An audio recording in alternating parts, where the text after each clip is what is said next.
मैं आपको एक छोटी सी घटना आपके संज्ञान में लाना चाहता हूं। ये घटना हमारे बागेश्वर की भी है, ये घटना अन्य जनपदों की है, लेकिन जिस घटना को मैं बताना चाह रहा हूं वो देहरादून की एक छोटी सी घटना है। ये घटना दीपावली से 10 दिन पहले की एक घटना होती है, जब एक जवान जो जम्मू कश्मीर में है वो अपने घर आना चाहता है और एक घर में कॉल आता है कि इस बार दीपावली में, धनतेरस में वो बच्चा घर आने वाला है, वो बच्चा अपने माँ बाप से मिलने वाला है।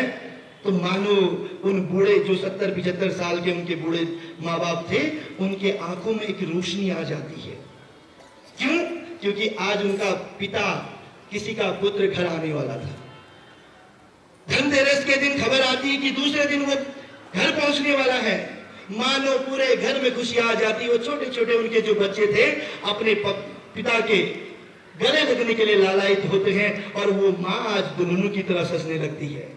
और जो बूढ़े दादा दादी थे उनकी भी आज आंखों की रोशनी बढ़ने लगती है, क्योंकि उनका बेटा घर आने वाला था।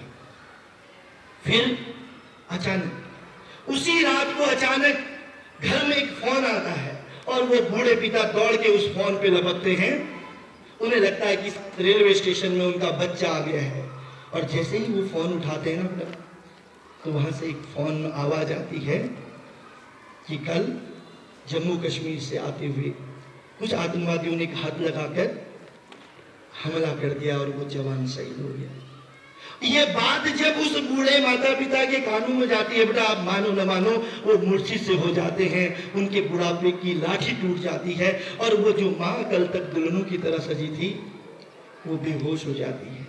अभी तो बच्चों को पता भी नहीं बेटा, अभी तो बच्चे सोए हैं, उन्हें तो पता है कि कल पापा आएंगे, दीपावली के लिए सामान लाएंगे और वो अपने पापा के साथ फिर से दीपावली मनाएंगे, दूसरे बच्चों की तरह अपने पिता को गले लगाएंगे।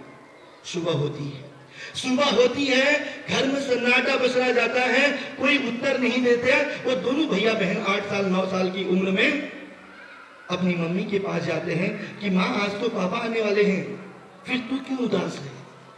कोई जवाब नहीं मिलता। फिर दादा दादी के पास जाते हैं, उनसे पूछते हैं कि पापा आने वाले थे, आप चुप क्यों हो? कोई उत्तर नहीं मिलता।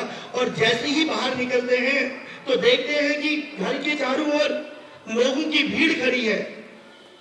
उस भीड़ से कहते हैं कि आज कोई अपने आप मेरे पापा से नहीं मिलेगा, आज हम पापा से मिलेंगे, हमने शॉपिंग करनी है। एक बच्चे की भावना क्या होती है अपने पिता के लिए, क्योंकि पिता वो दर्द है, पिता वो ताकत है, उसके पेट में, उसके जेब में कुछ हो ना हो, लेकिन अपनी औलाद को खिलाता है। वो खुद भूखे प्यासे रह के भी अपने बच्चों को बढ़ाता है। एक पिता का दर्द तो उन्हीं आंखों से पूछा जाता है जिनके पिता न हो। माँ की ममता किसे कहते हैं, उन माँ में देखा जाता है जिनकी माताएं न हो। वो जब उन बच्चों से पूछते हैं, कोई जवाब नहीं मिलता, तो फिर वो बच्चे आगे आते हैं और देखते हैं कि दूर सामने तिरंगे से लिपटी एक शहादत, और दौड़ के वो दोनों भैया बहन उस तिरंगे के पास जाते हैं और देखते हैं कि वो उनके पिता है, और दौड़ ही उस पे गले लग जाते हैं, उस तिरंगे से लिपट जाते हैं, रोने लगते हैं और देखते हैं अपने दादा दादी की ओर। कहते हैं कि माँ मैं समझ गई कि अब हमारे पिता कभी लौट के नहीं आएंगे।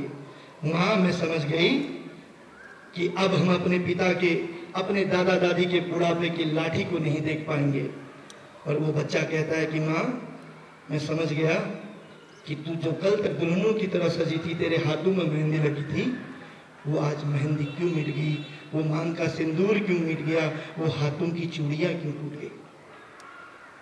क्योंकि उन्होंने अपने दादा दादी के बुढ़ापे की लाठी को टूटते हुए देखा, उन्होंने अपने माँ के सुहाग को मिटते हुए देखा बेटा। और दोनों भैया बहन उस तिरंगे से लिपट के खड़े होते हैं और कहते हैं कि माँ सौगंध है इस तिरंगे की, माँ सौगंध है इस तिरंगे की, इस आतंकवाद को नष्ट करने के लिए जो काम हमारे पिता छोड़ गए हैं उस काम को हम करेंगे।